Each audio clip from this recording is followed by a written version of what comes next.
অবশ্যই সেটা তোমার কাছে রাখি। আর হৃদয়কে আমরা আমাদের মনকে সবার ভিতরে করছি।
হালেলুয়া। আমরা তোমাকে ধ্যান করি, তোমাকে ডাকি, তোমার উদ্দেশ্যে বলি হালেলুয়া। হৃদয় খুলে বলি আমরা তোমার উদ্দেশ্যে হালেলুয়া। তোমার উপস্থিতিতে, তোমার সিংহাসনের সামনেই কথা বলি হালেলুয়া। সমস্ত গুরুজনের সঙ্গে, প্রাচীনদের সঙ্গে আমরা এই কথা বলি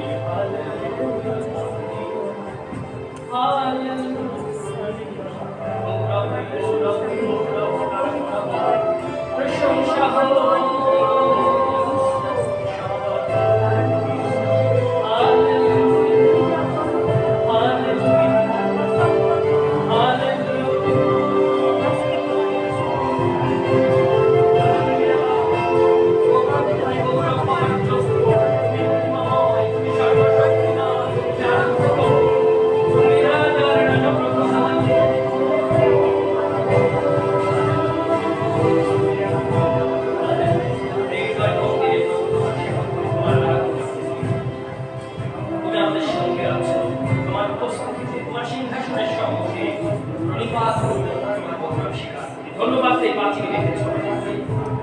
আমরা কৃতজ্ঞতা জানাই তুমি আমাদের সঙ্গে আছো, আমাদের হৃদয়ের আশা বাঁধিয়ে দেওয়ার জন্য এখন অবধি অনন্তকাল হালেলুয়া। তুমি বিশ্বস্ত, তুমি ধর্মময়, তুমি প্রতিজ্ঞা থাকা হালেলুয়া।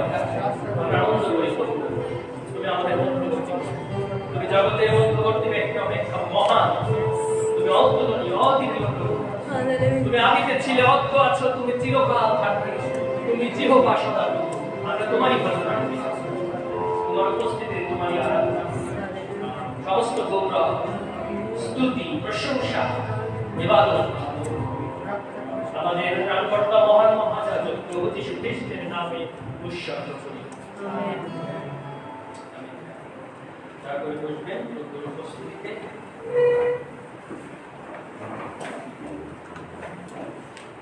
সংহিতা ৬৬ সংখ্যা থেকে আসলে একসাথে পাঠ করি, প্রভু গৌরবের জন্য একসাথে আমরা পাঠ করি। বাইবেল খুলি এবং আমাদের নিজ বাইবেল থেকে সমস্যার পাঠ করি।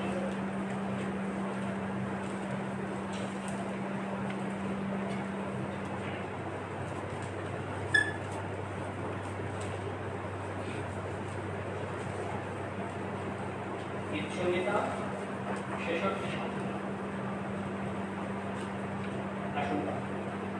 সমস্ত পৃথিবী ঈশ্বরের উদ্দেশ্যে আনন্দ ধ্বনি কর, তাহার নামে গৌরব কীর্তন কর, তাহার প্রশংসা গৌরবান্বিত কর।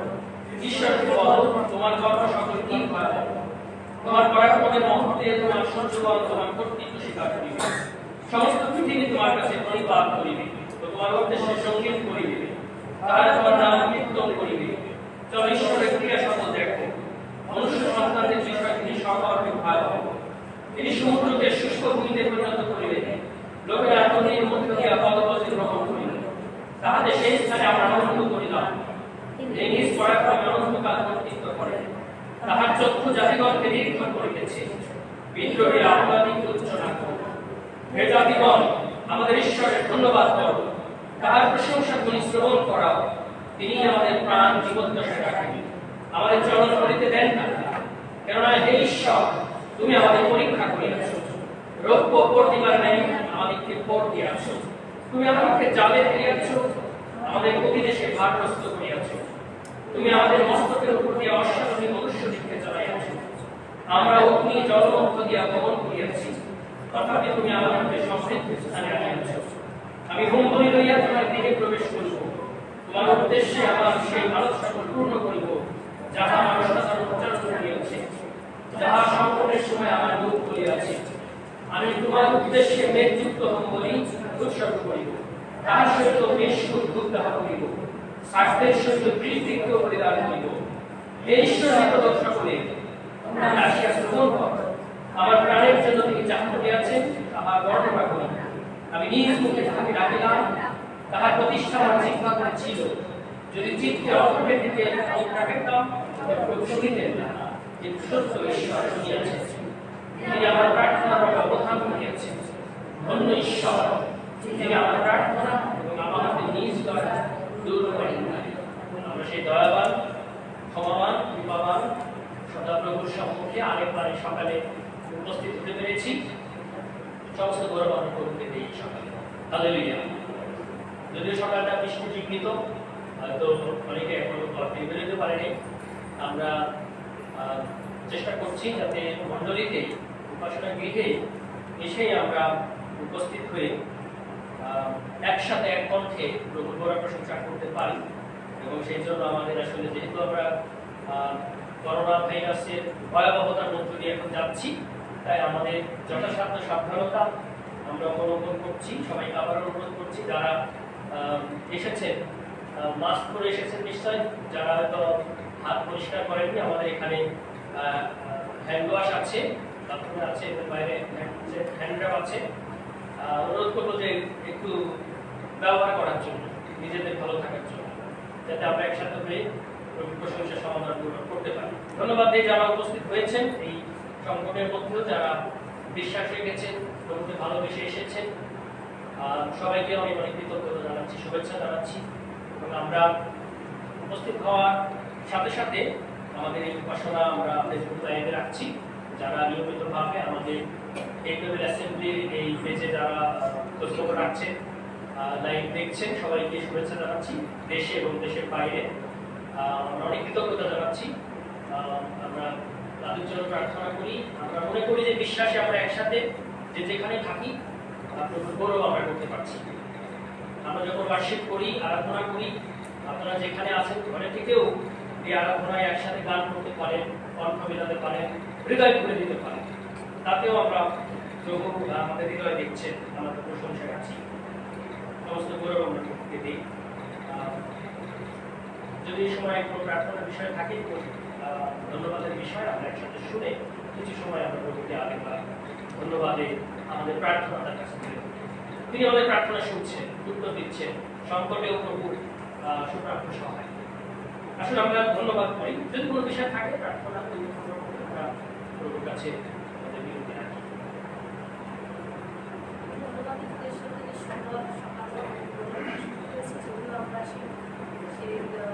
পাঁচ মাসের মতো আমরা সেই ঘরে ছিলাম, তারপর ঘরে বসে আমরা সেই প্রভু হয়েছি, তাই ধন্যবাদ।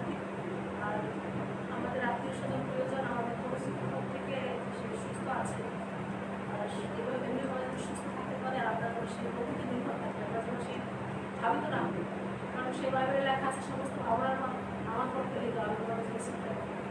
আমরা যেন ভাবিত না, কারণ তিনি সেই পৃথিবীতে পাঠিয়েছেন এবং সেই প্রভুটাই সমাধান করবেন। আমরা তারপর দেখেছি সমস্ত বিশ্বের মানুষ করোনা ভাইরাস, সেই জন্য সে বিরোধী করেছে, কারণ একমাত্র বেশি আমরা এই বিষয়ে নির্ভর করতে পারি। নির্দিষ্ট সময়ে এসে বিশ্বাস করে যে করোনা ভাইরাস হয়ে যাবে। আর বিশেষ প্রার্থনা রয়েছে আমাদের, সেই ব্যবসা রয়েছে, আমাদের কয়েকটি পরিচিত ব্যবসা, আমাদের সেই কালসিদার ব্যবসার অনেক সমস্যা। আমি গত কয়েকদিন আগে গিয়েছিলাম সেই বাসাতে থাকতে থাকতে, আর দেখেছি তার সেই ব্যবসার জায়গাটা আমার অনেক খারাপ লেগেছে। কিন্তু আমি ওই সময় সেই বাসায় ভাবতেছিলাম যে মানুষের কেন এত কষ্ট, আর আমার যদি সত্যি কিছু বলে অর্থ থাকতো আমার হাতে অবশ্যই কথা বলেছিলাম। আর যাই হোক, আমাদের ব্যবসা রয়েছে, সেই বড় ব্যবসা রয়েছে, ব্যবসা রয়েছে, সেই অনেকের সেই সমস্যা রয়েছে। আমরা আসলে দিচ্ছি, প্রশাসন দিচ্ছে, কিন্তু কাজ করা হচ্ছে না। বিশেষ করে প্রার্থনা করি প্রত্যেকটি ব্যবসায় অবশ্যই আশীর্বাদ করে এবং সেই ব্যবসার মধ্যে দিয়ে আমাদের ধন্যবাদ। শিলা দিদি প্রার্থনা চেয়েছে যেন তাদের ব্যবসা প্রতিষ্ঠান সহ অন্যান্য অনেকের ব্যবসা প্রতিষ্ঠানে ক্ষতিগ্রস্ত হয়েছে, এখনো ক্ষতির মধ্যে আছে। আমরা অবিরত প্রার্থনা করতে থাকি যেন প্রভু সেই লোকসান পুষিয়ে দেন। এবং অনেকে আসলে অর্থনৈতিকভাবে বিপর্যস্ত আছে, অনেকে ঘর ভাড়া দিতে পারছে না ঠিক মতো। আমি ধন্যবাদ করি সেই সমস্ত ঘর মালিকদের জন্য যারা কিছু কিছু হলেও ঘর ভাড়া কমিয়ে দিয়েছে। কোথাও কোথাও 2-3 মাসের ভাড়া এখনো নেয়নি, সুযোগ দিয়েছে পরে গুছিয়ে দেওয়ার জন্য। আমি অবশ্যই ধন্যবাদ জানাবো তাদেরকে। প্রভুর কাছে আমরা প্রার্থনা করি সেই সব বাড়িওয়ালাদের জন্য যারা একদমই ছাড় দেয়নি। প্রভু যেন তাদের দিকে কথা বলেন। এই সংকটে সবার পাশে দাঁড়ানো দরকার যতভাবে পারা যায়। আমি অনেকের বাড়িওয়ালার কথা শুনেছি যারা কিছু কিছু ছাড় দিয়েছে, অবশ্যই তাদের জন্য প্রভুর কাছে আমরা প্রার্থনা করবো, প্রয়োজন তাদের আশীর্বাদ করেন। এই সংকটের মধ্যে তারা মানুষের পাশে দাঁড়িয়েছে যার যেভাবে সামর্থ্য আছে। অন্য কোনো বিষয় যদি থাকে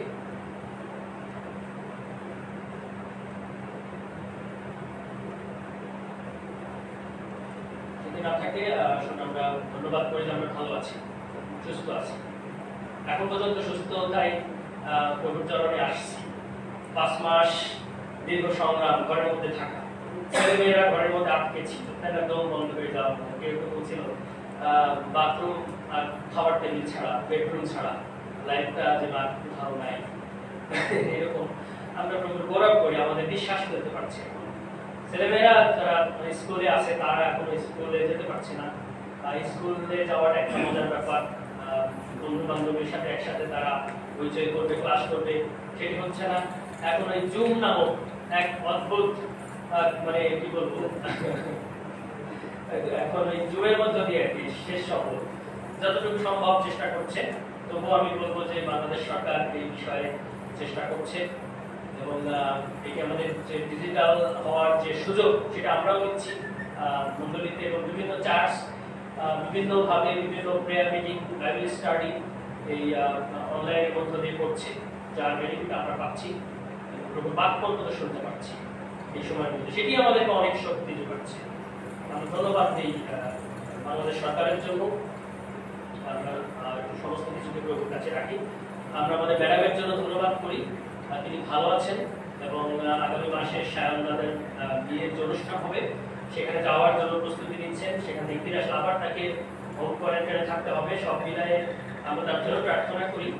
আসলে এই বয়সের জার্নিটাও তার জন্য বেশ কঠিন।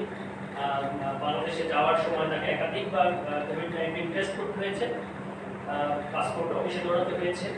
আসলে এগুলো যথেষ্ট ঝুঁকিপূর্ণ এবং এই সময়ের জন্য বিশেষ আমরা প্রভুর কাছে রাখি এবং আমাদের জন্য তিনি বলেছেন আমাদের সকলের জন্য তিনি প্রার্থনা করছেন। আগামী মাসে হয়তো আমরা তাকে প্রচারে আমরা লাইনে তাকে পাবো, সেই জন্য আমরা প্রার্থনা করতে থাকি যেন প্রত্যেকে প্রভু গড়ে তুলে রাখি।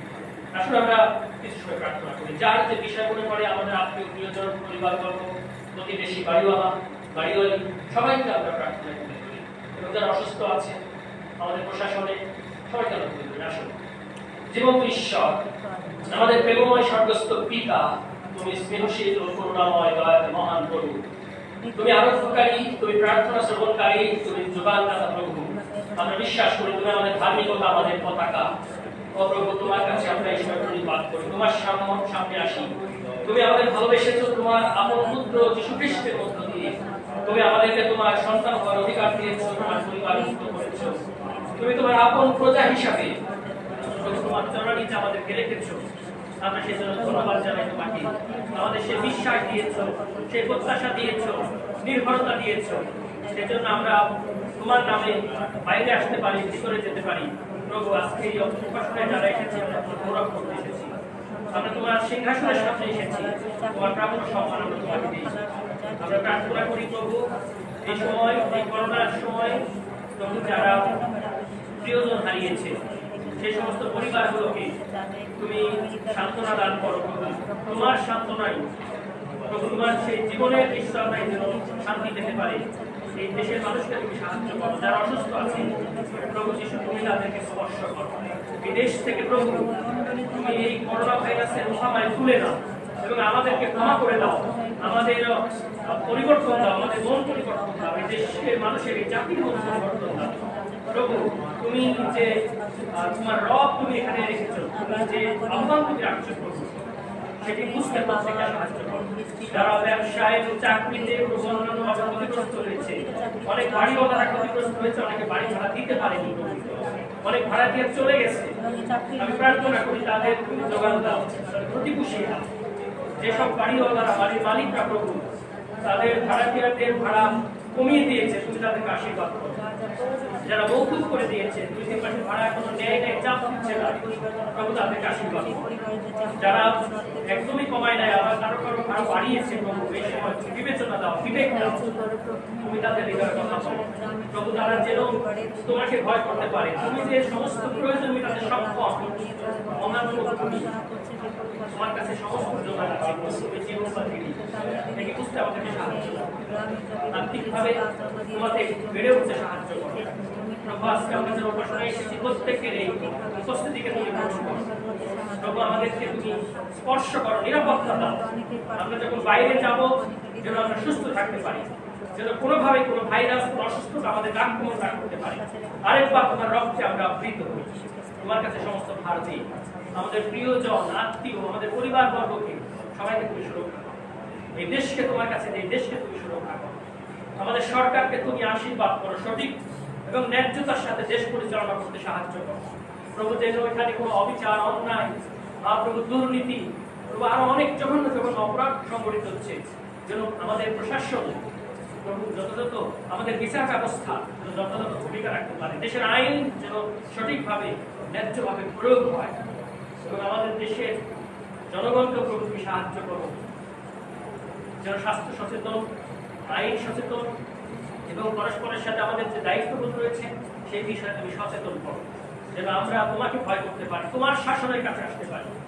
তোমার বাক্য প্রভু সমস্ত মণ্ডলীগুলোকে তোমার বাক্যের সাথে থাকতে সাহায্য করো, যেন আমরা আর্থিকভাবে বেড়ে উঠতে পারি, তোমার শাসন প্রকাশ করতে পারি। আমরা লবণ হিসাবে, আলো হিসাবে যেন এই জাতির কাছে প্রভু আমরা প্রকাশ করতে পারি। আমাদের পাপ অযোগ্যতা দূর করো, তুমি ক্ষমা করো। ধন্যবাদ, তুমি আমাদের সঙ্গে আছো। আমরা বিশ্বাস করি তুমি আমাদের প্রার্থনা শ্রবণ করে সিদ্ধান্তের সঙ্গে ধন্যবাদ করে, এবং তার যে বিরোধী প্রার্থনা সেরকম আপনার আমাদের রাখি করবো। অনেক হয়তো আমরা বলিনি, কিন্তু আমাদের হৃদয়ে অনেক ধন্যবাদের বিষয় আছে, প্রার্থনা আছে, সেগুলো তোমার কাছে আজকে আমরা রাখছি করবো। প্রত্যেকের সেই হৃদয়ে রাখাকে তুমি পূর্ণ করো। সমস্ত ভার আমরা তোমার কাছে দিই। তুমি এই কথা বলেছো, তোমাদের সমস্ত ভাবনার ভার আমার উপরে ফেলে দাও। আজকে আমরা তোমার উপস্থিতিতে এসে তোমার সিংহাসনের সামনে দাঁড়িয়ে আমাদের ভাবনার ভার তোমার কাছে দিয়ে দিই। সমস্ত গৌরব সমতা তোমাকে দিয়ে আমাদের সঙ্গে আছো, ধন্যবাদ দিয়ে যিশুর নামে এই প্রার্থনা অবশ্যই। আমিন। আমরা এই সময় উপহার, দান এবং দশমাংশ মানবদের জন্য এবং মিশনের জন্য আমরা সিদ্ধান্ত নিয়েছি, আমরা প্রভুর কাছে দিই। যারা আসতে পারেননি, উপস্থিত হতে পারেননি, নিজ ঘরে আছেন বা ঢাকার বাইরে আছেন, দেশের বাইরে আছেন, আমি তাদের কাছে অনুরোধ করি আমাদের যে বিকাশ নাম্বার দেওয়া হবে কমেন্ট বক্সে, সেটি আপনারা সেই বিকাশ নাম্বার ব্যবহার করে আপনাদের উপহার পাঠাতে পারেন। সেটি যথাসময়ে মণ্ডলীতে পৌঁছে যাবে। কমেন্টস বক্সে বিকাশ নাম্বার থাকবে, সেই বিকাশ নাম্বারও আপনারা পাঠাতে পারেন। আমরা সকলের জন্য প্রার্থনা করি।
প্রশংসা করি, তোমাকে কৃতজ্ঞতা জানাই। প্রভু, আমরা স্বীকার করি যে আমাদের সমস্ত প্রয়োজন তুমি মিটাচ্ছ। এই পৃথিবীতে বেঁচে থাকতে যা কিছু প্রয়োজন প্রভু তুমি দিচ্ছ। সমস্ত দান আমরা তোমার কাছ থেকে পাচ্ছি প্রভু। শুধু আমাদের খাবার, অর্থ, টাকা পয়সা নয় প্রভু, তুমি আমাদের শ্বাস বায়ু দিয়েছ, আলো দিয়েছ প্রভু, তুমি বৃষ্টি দিচ্ছ, সমস্ত কিছু আত্মিকভাবে তোমার সন্তানকে আমাদের জন্য, তোমার পুত্রকে আমাদের জন্য উৎসর্গ করেছ, আমাদেরকে তোমার যে ধার্মিকতা সেটিও দিয়েছ, যার কারণে আজকে তোমার সামনে আমরা দাঁড়াতে পেরেছি। তাই কৃতজ্ঞতার নিরুপহার দান, দশমাংশ মিশনের জন্য যা কিছু মানুষ করেছি সমস্ত পূর্ণ করার জন্য আজকে তোমার ভান্ডারে নিয়ে এসেছি প্রভু। তুমি এই সমস্ত উপহারগুলোকে গ্রহণ করো, এর সৌরভের আঘ্রাণ তুমি গ্রহণ করো, খুশি হও, তুমি সন্তুষ্ট হবে। প্রত্যেক নিষ্ঠ চিত্তদাতাকে প্রভু তুমি প্রচুর আশীর্বাদ করো, যেন আমাদের ভান্ডারের উপচয় থাকে, যেন প্রভু আমরা সমস্ত ন্যায্য ব্যয়, বিশেষ করে তোমার মন্ডলীর জন্য, তোমার রাজ্যের জন্য যা কিছু ব্যয় তা আমরা করে তোমার আশীর্বাদ লাভ করতে পারি, তোমার গৌরব করতে পারি। ধন্যবাদ, তুমি আমাদের সঙ্গে আছো। যিশুর নামে এই প্রার্থনা করছি।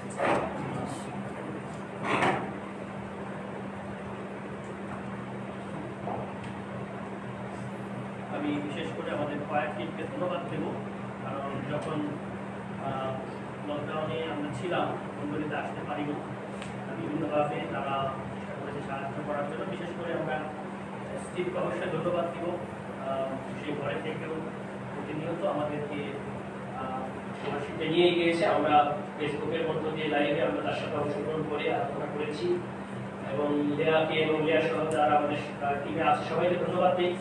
যখনই আমরা বলেছি যে আমরা চার্চে উপাসনা করবো, হয়তো অনেকে নাও আসতে পারতো যার যার নিরাপত্তার জন্য, কিন্তু তারা সবাই এসেছে, তারা নিয়মিত প্র্যাকটিসে আসছে। প্রতি বৃহস্পতিবারে আমাদের এখানে প্র্যাকটিস হয়, 5টার পরে শুরু হয়, এবং তারা সেটি করছে। আমরা সেটি অবশ্যই ধন্যবাদ দেব। এবং আমাদের উপাসনার অন্যতম অংশ যেন আমরা আরাধনা করতে পারি, গানের মধ্য দিয়ে সেটি আমরা করতে পারি, প্রাণ খুলে করতে পারি, এবং সেটি তারা চালিয়ে যাচ্ছে। সবাইকে বিদ্যুৎ করতে পারছি। আসল প্রভুর বাক্যে আমরা যাই। লুকলিখিত সুসমাচার তার 7 অধ্যায় 11 থেকে 17 পদ পর্যন্ত আমরা পাঠ করি। লুকলিখিত সুসমাচার 7 অধ্যায়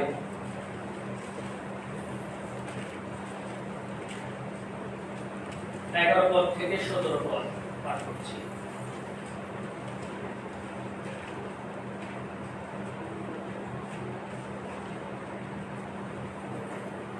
কিছুকাল পরে তিনি নাইন নামক নগরে যাত্রা করিলেন, এবং তাহার শিষ্যেরা ও বিস্তর লোক তাহার সঙ্গে যাইতেছিল। যখন তিনি নগরদ্বারের নিকটবর্তী হইলেন, দেখো লোকেরা একটি মরা মানুষকে বহন করিয়া বাহিরে লইয়া যাইতেছিল।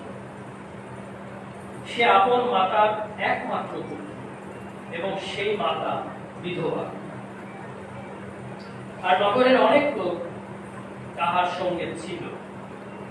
তাহাকে দেখিয়া প্রভু তাহার প্রতি করুণাবিষ্ট হইলেন, এবং তাহাকে কহিলেন, কাঁদিও না। পরে নিকটে গিয়া খাট স্পর্শ করিলেন, আর বাহকেরা দাঁড়াইল। তিনি কহিলেন, হে যুবক, তোমাকে বলিতেছি, উঠো। তাহাতে সেই মরা মানুষটি উঠিয়া বসিল এবং কথা কহিতে লাগিল। পরে তিনি তাহাকে তাহার মাতার হস্তে সমর্পণ করিলেন। তখন সকলে ভয়গ্রস্ত হইল এবং ঈশ্বরের গৌরব করিয়া বলিতে লাগিল, আমাদের মধ্যে একজন মহান ভগবানের উদয় হইয়াছে, আর ঈশ্বর আপন প্রজাদের তত্ত্বাবধান করিয়াছেন। পরে সমুদয় জিহুদিয়াতে এবং চারিদিকে সমস্ত অঞ্চলে তাহার বিষয়ে এই কথা ব্যাপিয়া গেল। পিতা, আমরা ধন্যবাদ দিই, তোমার এই জীবন্ত লিখিত বাক্য আমাদের কাছে দিয়েছ। তুমি উপস্থিত করো, তুমি আমাদের প্রত্যেকের ভিতরে কথা বলো। আমরা সাহায্য চাই, পবিত্র আত্মা তোমার পরিচালনা। তুমি আমাদেরকে প্রত্যেককে, আমরা যারা উপস্থিত হয়েছি, যারা শুনছি, পবিত্র আত্মা তুমি শিক্ষক হয়ে প্রত্যেকের কাছে তুমি যা বলতে চাও, প্রত্যেকের কাছে তুমি যা বলতে চাও, আলাদা আলাদা বলতে চাও, একসাথে বলতে চাও, তুমি প্রত্যেককে শুনতে বুঝতে সাহায্য করো। যিশুর নামেই এই প্রার্থনা চাই। তার বাক্যের মধ্য দিয়ে সকলে আমাদেরকে একবার আশীর্বাদ করুন। আমরা বিশ্বাস করি এটি প্রভুর বাক্য, এটি জীবন্ত বাক্য। আর বাক্য বিধান ঘটে। মানুষের হৃদয়ের সূক্ষ্ম চিন্তা, মানুষের মনের গভীরে কি আছে সেখানেও বাক্য স্পর্শ করে।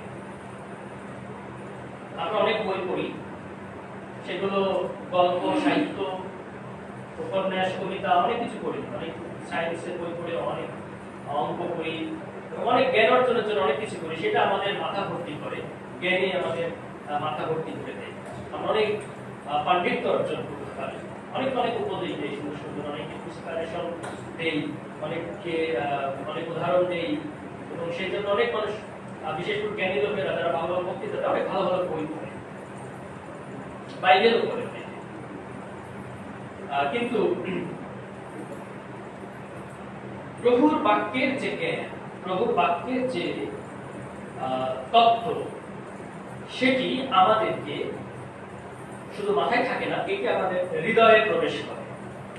এটি আমাদের হৃদয়ে প্রবেশ করে এবং বাক্য আমাদের হৃদয়ের মধ্যে কি চিন্তা, কি চেতনা আছে, কি সংশয় আছে, কি বেদনা আছে, কি হাহাকার আছে, সেখানে বাক্য স্পর্শ করে।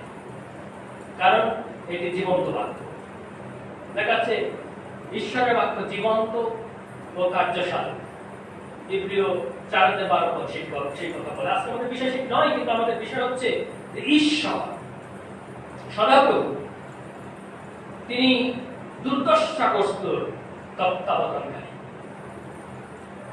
আমাদের প্রভু তিনি দুর্দশাগ্রস্তদের তত্ত্বাবধানকারী। যদি বলি যে অনাথের নাথ, বিধবার স্বামী, তিনি এতিম, যাদেরকে পিতৃমাতৃহীন বলা হয়, তিনি বিধবা, এবং তিনি বিদেশীদের তত্ত্বাবধান করেছেন এবং করতে বলেছেন। এবং প্রভুর বাক্য, পবিত্র বাইবেল আমাদেরকে সেটি বলে এবং মণ্ডলীকেও নির্দেশ দিয়েছেন যেন বিশেষ করে সদাপ্রভু পিতৃমাতৃহীন, বিধবা এবং বিদেশীদেরকে একটা বিশেষ দৃষ্টিতে দেখতে বলেছেন। কারণ সদাপ্রভু নিজেও তাদেরকে একটা বিশেষ দৃষ্টিতে দেখেন। সেই দৃষ্টি আজকে একটু বুঝবার জন্য আমরা এই অংশ পাঠ করেছি। এবং আমি বেশ কিছুদিন ধরে এই তিনজনের বিষয়, বিশেষ করে বললাম যে পিতৃমাতৃহীন, যাদেরকে বলা হয় অনাথ বলা হয়, বা যাদেরকে অরফান বলা হয়, এবং বিশেষ করে স্বামীহীন যারা মহিলা, যদিও বাইবেলে বিধবাদের বিশেষ বিশেষ ব্যাখ্যা আছে, আমি সেখানে যাচ্ছি না। আজকে আমার বিধবা ব্যাখ্যা দেওয়ার বিষয় না। বিষয় হচ্ছে যে কোনো দুর্দশাগ্রস্ত ব্যক্তির সহায় এবং তত্ত্বাবধানকারী ঈশ্বর, আমাদের সৃষ্টিকর্তা, নির্মাতা, আমাদের যিনি ভালোবাসেন, তিনি আমাদেরকে তত্ত্বাবধান করেন। আর সেজন্য এখানে লেখা আছে যে ঘটনাটা, মূলত যে ঘটনাটা আছে নাইন নগরে, আমি আগে পরে পড়েছি, এবং বিশেষ করে 7 অধ্যায় যেখানে শুরু হয়েছে একজন শতপতিকে দিয়ে, যে শতপতি বিদেশী ছিলেন, স্বজাতীয় ছিলেন না, তিনি জিহুদি ছিলেন না। এই শতপতি লেখা আছে তার দাস পীড়িত হইয়াছিল, এবং এই শতপতি চেয়েছিলেন যেন যিশু নামক যে ব্যক্তি সমস্ত রোগীদের সুস্থ করছেন, তিনি ঈশ্বর থেকে আগত একজন ধর্মময় ব্যক্তি, একজন মহান ভাববাদী, এবং তিনি বিশ্বাস করেছেন তিনি মসীহ। তিনি জিহুদীদের ভালোবাসতেন এবং তিনি তাদের ধর্মধাম, তাদের সমাজগৃহ নির্মাণ করে দিয়েছেন, এবং তিনি সমস্ত ইসরায়েলদেরকে ফেভার করেন। তার মানে তিনি ইসরায়েলদের ঈশ্বরকেও ফেভার করেন। এবং একজন পরজাতীয় ঘরে যখন যিশুকে আহ্বান করা হয়েছে যেন তার সেই দাসকে সুস্থ করা হয়, একজন বিদেশীকে প্রভু যিশু সমর্থন করেছেন এবং তার তত্ত্বাবধান করেছেন। এবং ইসরায়েলরা কয়েকজন গুরু, কয়েকজন ধর্ম নেতা যখন যিশুকে রিকোয়েস্ট করেছিল যে প্রভু আপনি সেখানে যান, সেই শতপতির দাসকে সুস্থ করেন, এবং বলেছে সে এটির যোগ্য। লোকেরা বলেছে যে এটি যোগ্য কারণ সে আমাদের সমাজগৃহ বানিয়ে দিয়েছে এবং আমাদেরকে ভালোবাসে। কিন্তু প্রভুর কাছে আসলে সেটি যোগ্য নয়। প্রভু অনেক এত মনে করবে যে এই রিকোয়েস্টের জন্য যিশু গিয়েছে, কিন্তু না, আমি খেয়াল করেছি আগে পরে যদি আমরা একটু আসলে ভালো করে দেখি যে অংশ পড়েছি তার আগে পরে একজন বিদেশিকে, একজন ভিনদেশিকে, একজন পরজাতিকে কিভাবে সম্মান করতে হয়, কিভাবে তত্ত্বাবধান করতে হয়, প্রভু তিনি দেখিয়েছেন। তিনি দেখিয়েছেন এখানে 11 থেকে 17 পদে যে একজন বিধবাকে কিভাবে সম্মান করতে হয়, একজন বৃদ্ধাকে কিভাবে সম্মান করতে হয়। আমি খেয়াল করেছি এবং আপনাদের উদ্দেশ্যে আবারও বলতে চাই, আপনারা যখন আপনাদের বাইবেলে দেখছেন বা যারা শুনছেন আপনি বাইবেল করে দেখতে পারেন, এবং আমি শুধু এই অংশে নয় নতুন নিয়মের বিভিন্ন অংশে আমি দেখেছি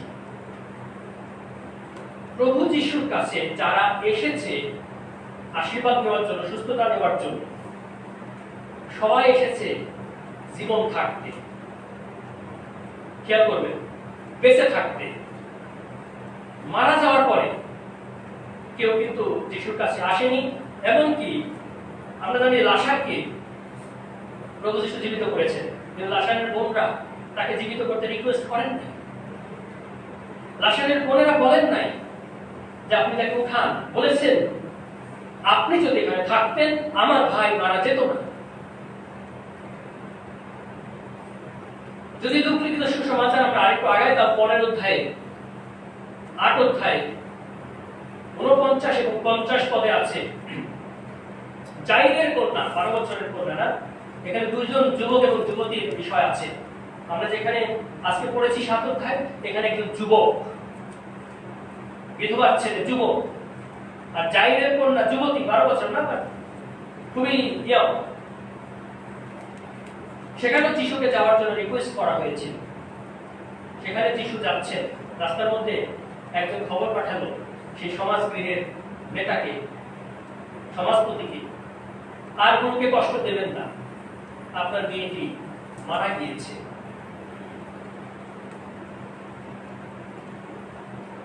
তার মানে সবাই বলছে মারা যাওয়ার পরে আর বাড়াবাড়ি করার কোনো প্রয়োজন নাই।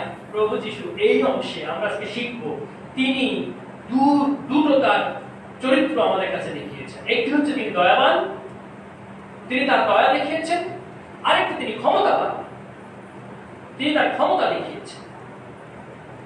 একটি তিনি দয়া প্রদর্শন করেছেন আমাদের প্রতি, এবং তিনি তার স্বর্গীয় ক্ষমতা প্রদর্শন করেছেন। আমি প্রদর্শন শব্দটা বলছি, আপনার ভালো লাগবে না। এখানে প্রদর্শন করা মানে শুধু দেখানো না, দয়াকে শুধু দেখানো না। এখানে এই দুটো জিনিসই আমাদের প্রত্যেকের জীবনের জন্য অতি প্রয়োজন। তিনি শুধু দেখাতে আসেননি, নিজেকে শো করতে আসেননি। যিশু খুব পরিষ্কার পরিষ্কার পরিষ্কার ভাবে বারবার বলেছেন, আমি সেবা পেতে আসিনি, আমি প্রদর্শন করতে আসি। আমি সেবা করতে এসেছি, দেখাতে এসেছি, প্রমাণ করতে এসেছি তোমাদের জন্য আসলে কি প্রয়োজন। আমাদের দয়া প্রয়োজন। আমি গত সপ্তাহে বলেছি ঈশ্বরের সেই বাক্য ঘোষের 6 পদে লেখা আছে, আমি দয়া চাই, বলিদান নয়। আমি দয়া চাই, আমি দয়া দেখাতে চাই, তোমাদের কাছ থেকে সেটি দেখতে চাই। প্রভু দয়াবান। আজকে যারা এই বাক্য শুনছি, বাক্য শুনতে শুনতে আমরা প্রভুর হৃদয় আমরা বুঝতে চাই, তার হৃদয় বুঝতে চাই। যখন এই বিধবা, তার একমাত্র সম্ভব, প্রথম কথা বলবো যে তিনি দয়া প্রদর্শন শুরু করেছেন একজন বিধবা প্রতি। এবং পুরাতন নিয়মে যদি আমরা যাই, একটু দেখতে চাই, যদি আমার সাথে তো যাত্রা পুস্তক, অনেকগুলো পদ আমি করতে পারি, কিন্তু অনেকগুলো পদ দিয়ে আপনাদেরকে শুধু অনেক খাটাখাটি করা হবে না, এবং আমাদের সময়েরও প্রলাপ হবে না। তবে আমি বেসিক জায়গায় যেতে চাই, যাত্রা পুস্তক। আমি মনে করি যাত্রা লিপিল এইগুলো প্রভুর শিক্ষা মৌলিক জায়গাগুলো, যেখানে প্রভু তিনি তার মনোনীত দাস মসিকে ডেকে তার মনের সমস্ত কথা, তার বিধি ব্যবস্থা, শাসন তিনি দিয়েছেন, এবং সেটি সমস্ত বাইবেলে পরবর্তীতে তার সমস্ত লোকেরা এটি বারবার রিভাইজ করেছেন, রিভিশন দিয়েছেন। এবং বারবার এগুলো উল্লেখ হয়েছে এবং যে সমস্ত ঘটনাগুলো রয়েছে সেগুলোকে বারবার দেখানো হয়েছে যে কিভাবে ঈশ্বর তিনি বিধবাদের তত্ত্বাবধান করেছেন। যাত্রা পুস্তকটার 22 অধ্যায় 22-23 পদ।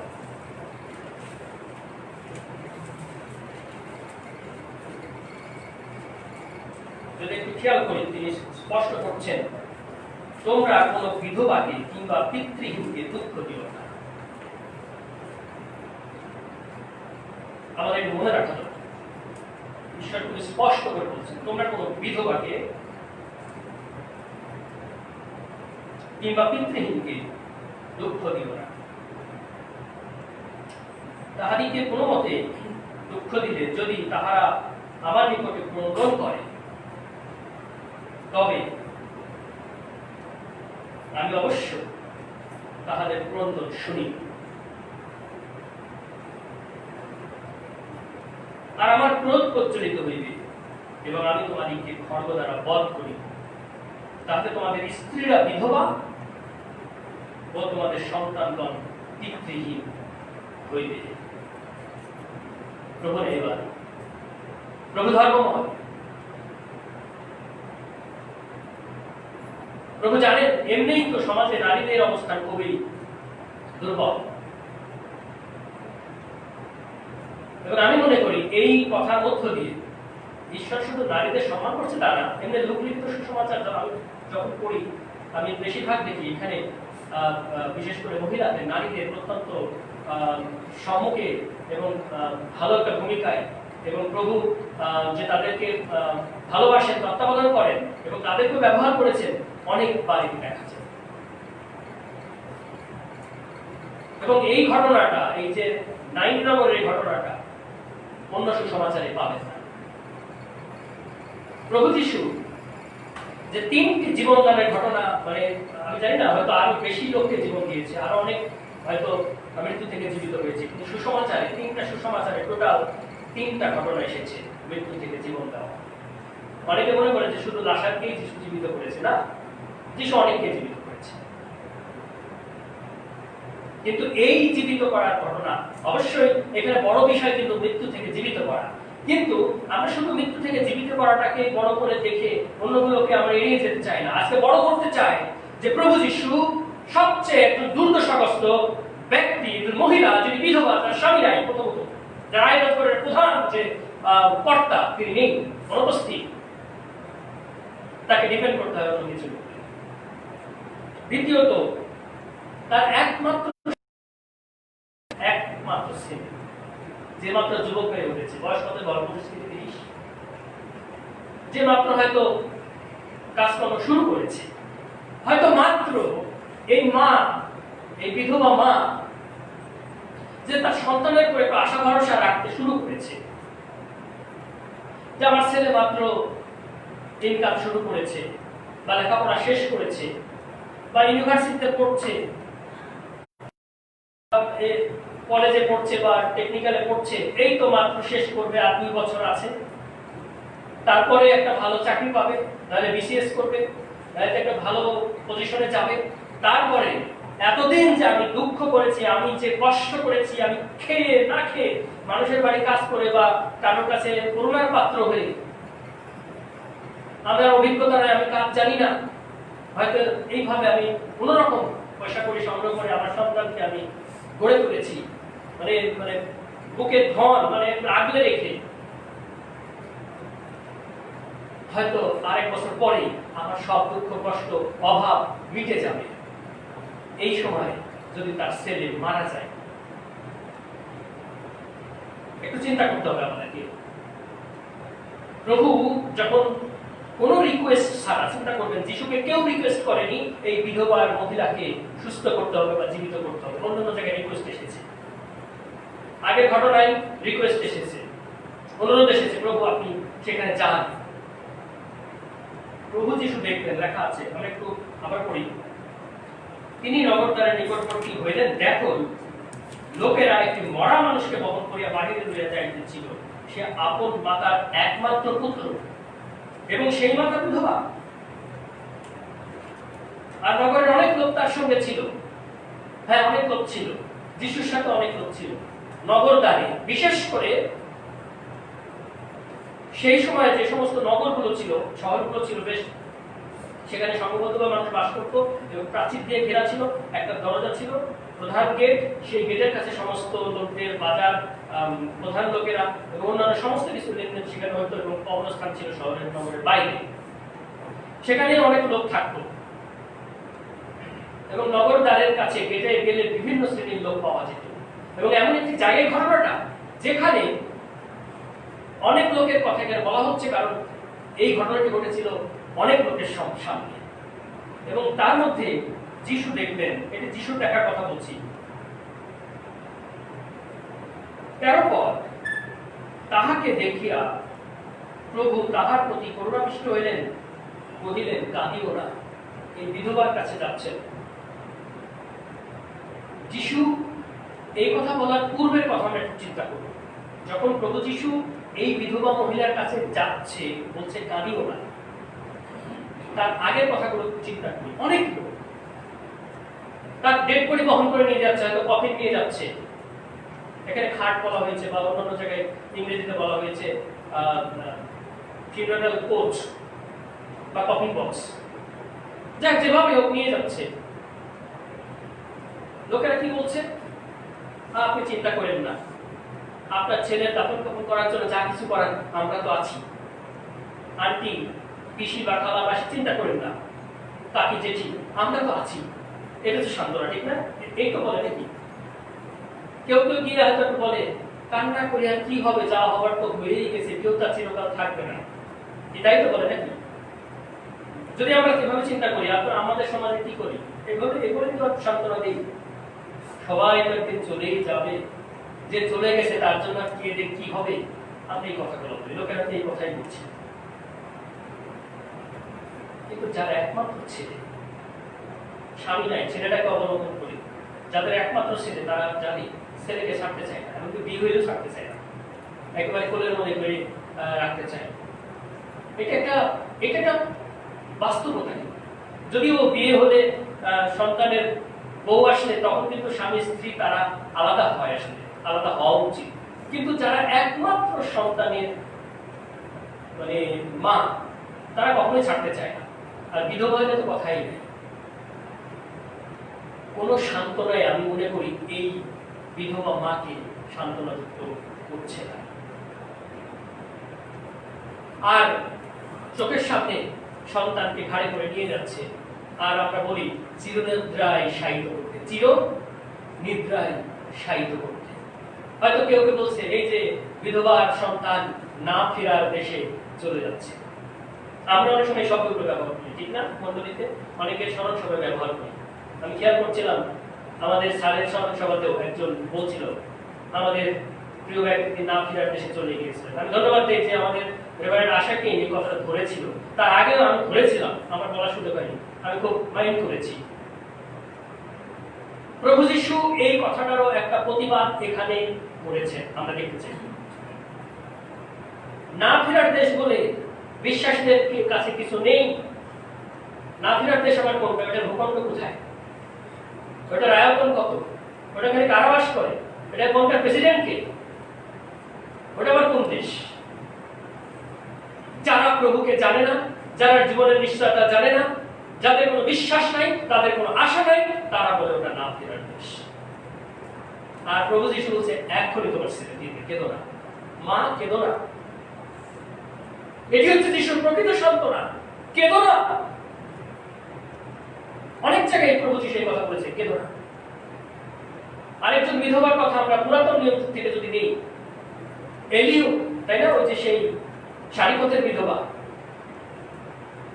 সেখানেও সেই পরিবারে কি ছিল? এলিও গিয়ে জিজ্ঞাসা করেছে, তোমার কি আছে, আনো, আমাকে রুটি দাও। আমার একটু তেল আর একটু ময়দা আছে, আর শেষ রুটি হবে। আমার একটা ছেলে আছে, একটু রুটি বানাবো, খাবো, মরবো। খুব সুন্দর উত্তর, কি প্রস্তুতি, খুব সরল প্রস্তুতি। শেষ রুটি, খাবো, মরবো। কারণ এলিও তো প্রার্থনা করে বৃষ্টি বন্ধ করে দিয়েছে, দোষ তো এলিও, কি আর করা। খাবো, মরবো। কি প্রত্যাশা না? মৃত্যুর প্রত্যাশা, হতাশার প্রত্যাশা, হতাশ, কোনো আশা নেই। লোকেরা বিধবা সন্তানকে খাটিয়াই করে বহন করে নিয়ে যাচ্ছে, নিচের দিকে নেমে যাচ্ছে, কবরস্থানের দিকে যাচ্ছে, চিরনিদ্রায় শায়িত করতে যাচ্ছে, না ফেরার দেশে পাঠিয়ে দিচ্ছে, সেখানে আর কেউ যাবে না। এমনকি আস্তে আস্তে সেই কফিন বক্সে হাত দেওয়া, তখন আস্তে আস্তে কিন্তু এখন আর কফিন বক্সে হাত দেওয়া যাবে না, ডেড বডি স্পর্শ করা যাবে না, নিয়ম অনুসারে, ব্যবস্থা অনুসারে ডেড বডি স্পর্শ করা যাবে না, অসুচি হয়ে যাবে, তাকে আবার অনেক নিয়ম মানতে হবে। তার সেই কফিন বক্সে হাত দেওয়া যাবে না, কারণ তার আশা নেই, তিনি এখন ডেড বডি হয়ে গেছেন।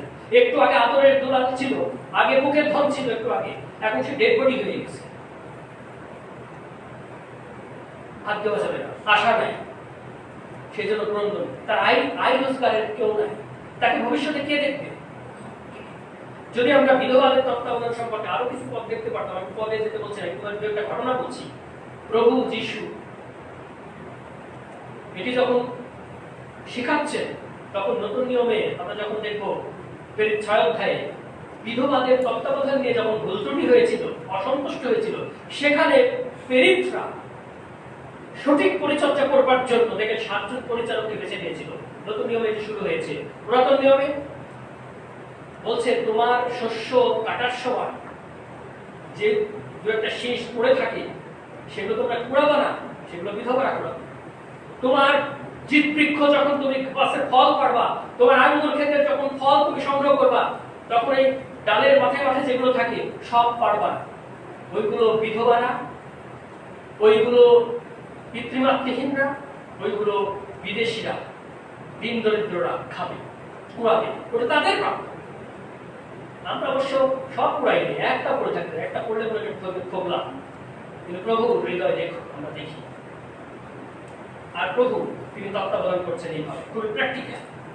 তিনি তত্ত্বাবধান করছেন যাদের আশা নেই তাদের। আজকে যে যুবক শুধু মারা গিয়েছে কফিন বক্সে, আজকে শুধু প্রভু তাদের কথা বলছেন না, আজকে অনেক যুবকরা রয়েছে এখন জীবিত আছে, হয়তো দেহে প্রাণ আছে, কিন্তু আশা নেই, হতাশ। অনেক যুবকরা তারা জীবিত মৃত।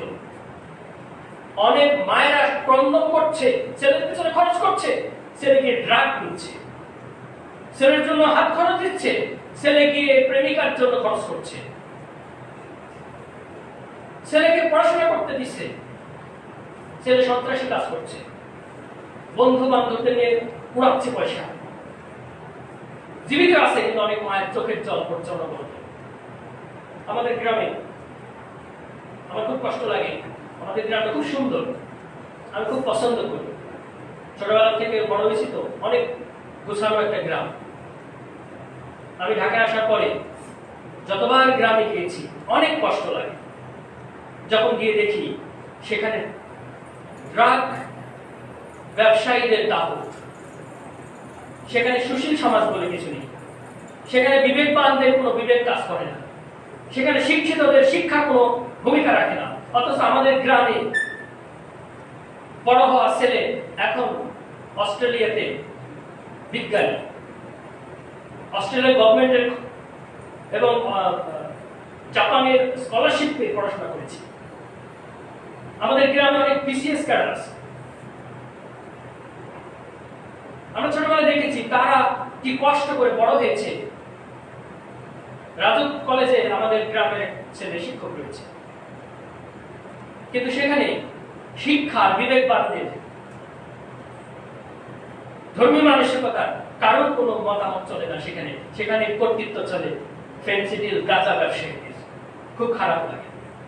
এবং আমি চিন্তা করি, যখন আমি মাঝে মাঝে বাড়িতে গেলে আমি আমার বারান্দা করে আমার বাইরের গেটের কাছে বসার জায়গা আছে, আমি বসি, আর একটু পর পর খুব সুন্দর সুন্দর ছেলেরা, ইয়াং বড় লোকের ছেলে দেখতে চেহারাটা দেখতে দামি আমি বাইক নিয়ে আসি, ব্রেক মারে, তারপরে একটা বোতল কিনে নিয়ে চলে যায়।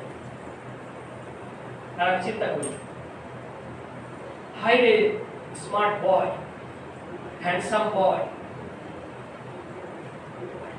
তোমার মা নিশ্চয় অনেক যত্ন করে তোমাকে বড় করেছে, অনেক কষ্ট করেছে, এখনো হয়তো কষ্ট করছে, হয়তো তোমার মা জানে তোমাকে যে হাত খরচটা দেওয়া হয়, তোমাকে যে বাইকটা কিনে দেওয়া হয়েছে, ওটা নিয়ে গিয়ে তুমি কি করো? তোমার মা তো জানে। এই বিধবার চাইতে ওই মায়েরা কম কান্নাকাটি করছে না, প্রতিদিন তারা কান্নাকাটি করছে। আজকে সেই সব মাদেরকেও আমার প্রভু যিশু স্মরণ করছেন, তাদের প্রতিও আমার প্রভু যিশুর সহানুভূতি আছে, তাদের প্রতি তিনি পিটি কম্প্যাশনেট।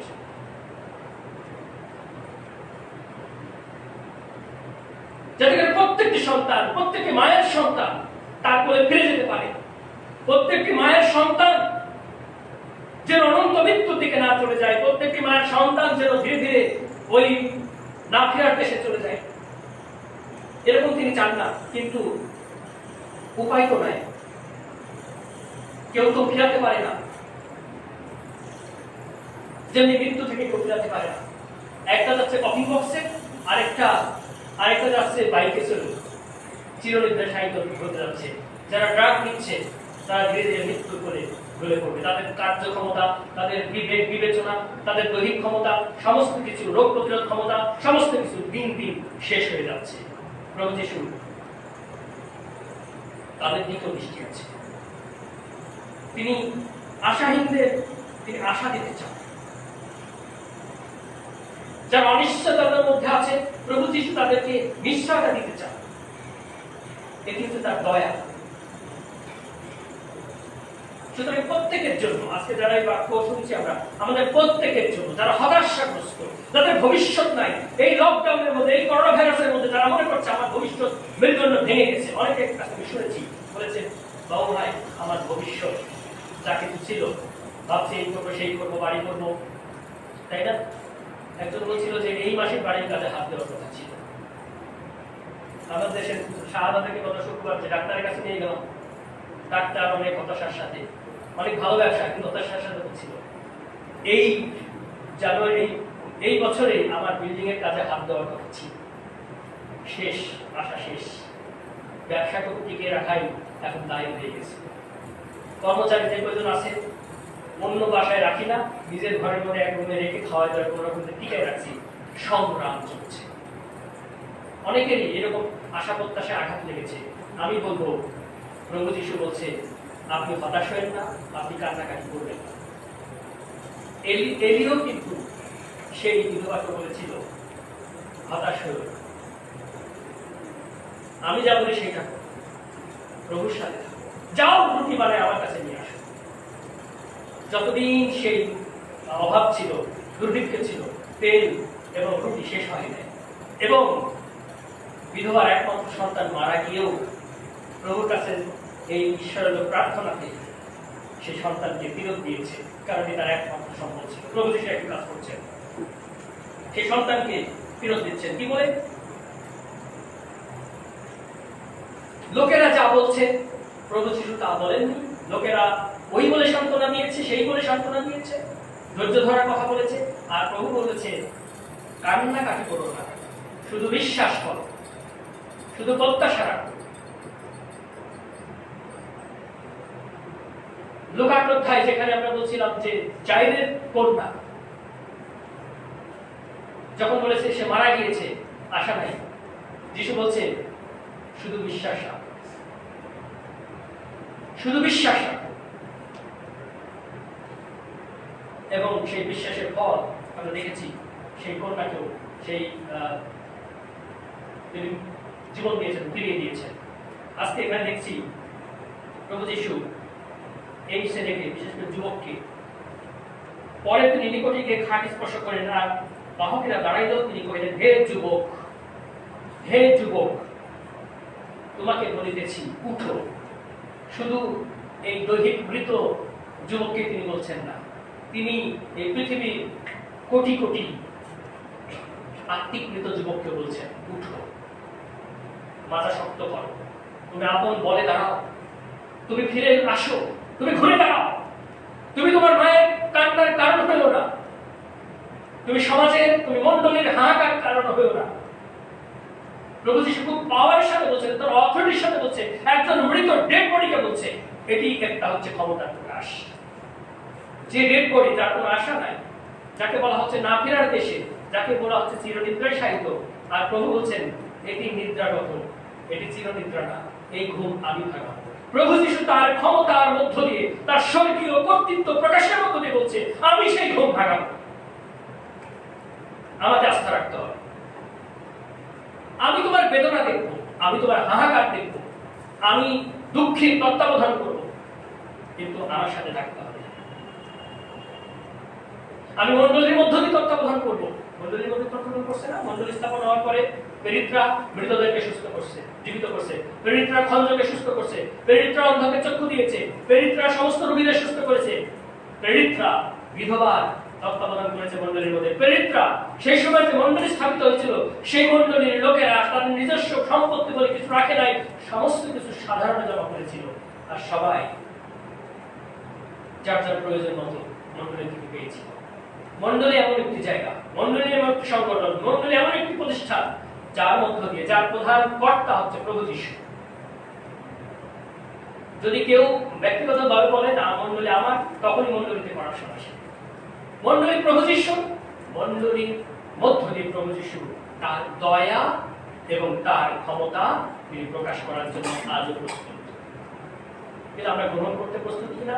আমরা তার এই দয়াকে এবং কর্তৃত্বকে সমর্থন করতে প্রস্তুত কিনা? নাকি জাস্ট আমরা বিশ্বাসী, জাস্ট আমরা ভিতরে আসবো এবং যাবো, কিন্তু আমাদের করুণার দৃষ্টি কোথায় কাজ করছে? এটা আজকে প্রশ্ন। আমাদের অনুগ্রহের দৃষ্টিভঙ্গি কোথায় কাজ করছে? এটা আজকে প্রশ্ন।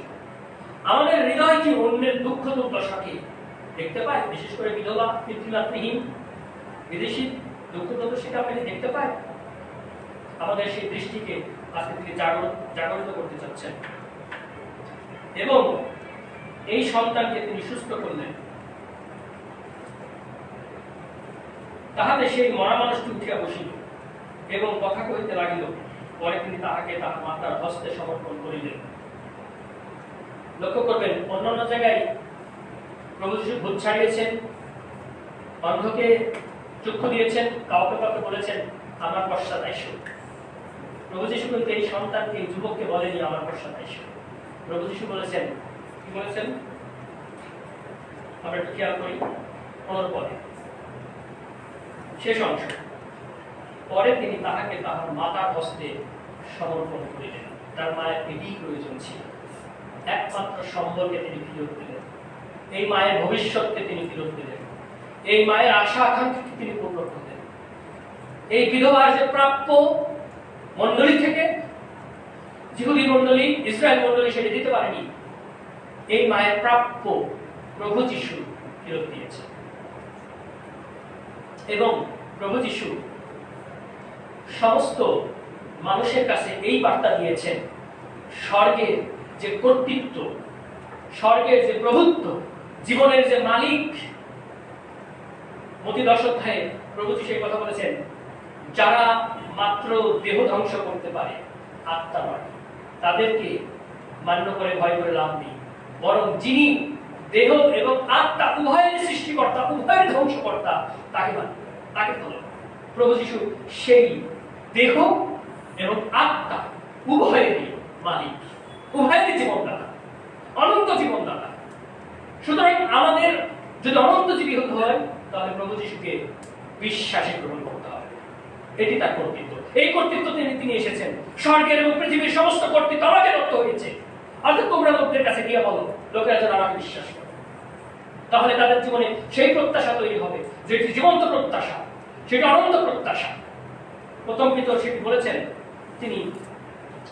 আমরা পিতরের সেই কথার মধ্য দিয়ে প্রভু যীশুর এই জীবন্ত প্রত্যাশাটাকে আমরা প্রতিধ্বনিত হতে দেখেছি। আমরা যদি দেখি প্রথম পিতর তার 1 অধ্যায়ে, ধন্য আমাদের প্রভু যীশু খ্রিস্টের ঈশ্বর পিতা, যিনি নিজ বিপুল দ্বারা অনুসারে মৃতদের মধ্য হইতে পুনরুত্থান দ্বারা জীবন্ত প্রত্যাশার নিমিত্ত আমাদেরকে পুনর্জন্ম দিয়েছেন। প্রভু যীশুই কেবলমাত্র পুনর্জন্ম দিতে পারে, পুনরায় জীবন দিতে পারে, না ফিরার দেশ থেকে ফিরাতে পারে, চিরনিদ্রা থেকে জাগাতে পারে, সেটি এই পৃথিবীতে থাকা অবস্থায় পারে। প্রভু যীশু বলছেন আমি পুনরুত্থান, আমি জীবন। সুতরাং জীবনের যে প্রত্যাশা, আজকে সমস্ত মানুষের কাছে যদি প্রশ্ন করা হয় আপনার জীবনের ঠিকানা কি, শেষ অবস্থান কোথায়, বেশিরভাগ মানুষের কাছে ওই একই উত্তর, না ফিরার দেশে চিরনিদ্রায় সাহিত্য। তারপরে ঘটনা প্রভু যিশু বলছেন আমার কাছে উত্তর আছে। একমাত্র যিশু খ্রিস্টের কাছেই জীবন ও মৃত্যুর যে শেষ অবস্থান, শেষ ঠিকানা, এই উত্তর একমাত্র যিশুর কাছে আছে। যে তোমরা মরিলেও জীবিত থাকিবে, যে আমাদের বিশ্বাস করে সে মরিলেও জীবিত থাকিবে, যে জীবিত আছে সে মরবে না। সুতরাং এই অংশের মধ্যে যদি তিনি প্রমাণ করেছেন মৃত্যুর উপরে আমার ক্ষমতা, মৃত্যু তোমার ভুল কোথায়, মৃত্যুকে তিনি জয় কবলিত করেছেন। মৃত্যু শব্দ দিয়ে আমাদের যে ভয়, আমাদের যে হতাশা, আমাদের যে ক্রন্দন, সেটি থাকতে পারে না। অনেক অবাক হয় যে খ্রিস্টানরা মধ্যে গান টান করে, এটিকে অনেকের কাছে খারাপ লাগে। যিশু কাঁদতে নিষেধ করেছে। প্রথম যিশুর 4 অধ্যায় 13 পদেও একই কথা আছে। পৌল বলছে যাদের আশা নেই, ভরসা নেই, ভবিষ্যতের সম্পর্কে জানে না, অন্ধকারে যাচ্ছে, তাদের মতো করে তোমরা কান্নাকাটি করো না, তাদের মতো করে তোমরা নিজেরা দুঃখ করো না। দেখেন জিহুদীরা কিন্তু কান্নাকাটি করতো প্রচুর, এবং এরা শোক পালন করতো মাসের পর মাস। কান্না করার জন্য প্রয়োজনের লোক ভাড়া করে নিয়ে আসতো। এই আমার একার কান্নাই হচ্ছে না, চোখের পানিতে শুকিয়ে গেছে, তোমরা একটু কান্না করে দে, সকাল বিকাল খাবি। আরে বাবা এত কান্না কিসের? ওই যে কানবিদ্ধ যারা মনে করবে চিরনিদ্রায় সাহিত্য আর কোনদিন দেখা হবে না। আমাদের বড় পালক বলতেন মাঝে মধ্যে না, একটা কবরে লেখা ছিল, তিনি বারবার বলতেন, একজন মা তার সন্তানের কবরে লিখেছে গুড নাইট সান, না see you in the morning.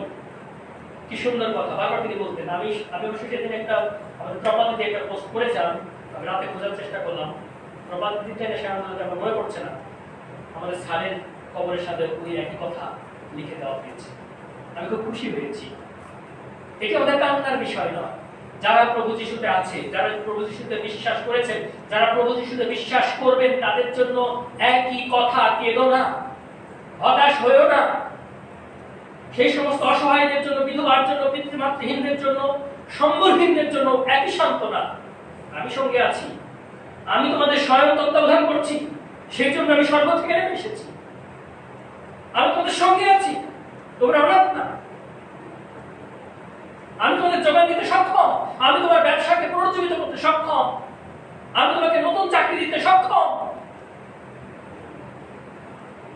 হে যুবকরা, তোমরা যদি হতাশ হয়ে থাকো, তোমার ভবিষ্যৎকে বিনির্মাণ করে দিতে আমি সক্ষম, আমাদের থাকো, আমার ভিন্ন তোমরা কিছু করতে পারো না। আমেন। আমাদের প্রভু যে সেই নিশ্চয়তা দিচ্ছেন, প্রত্যেককে দিচ্ছেন।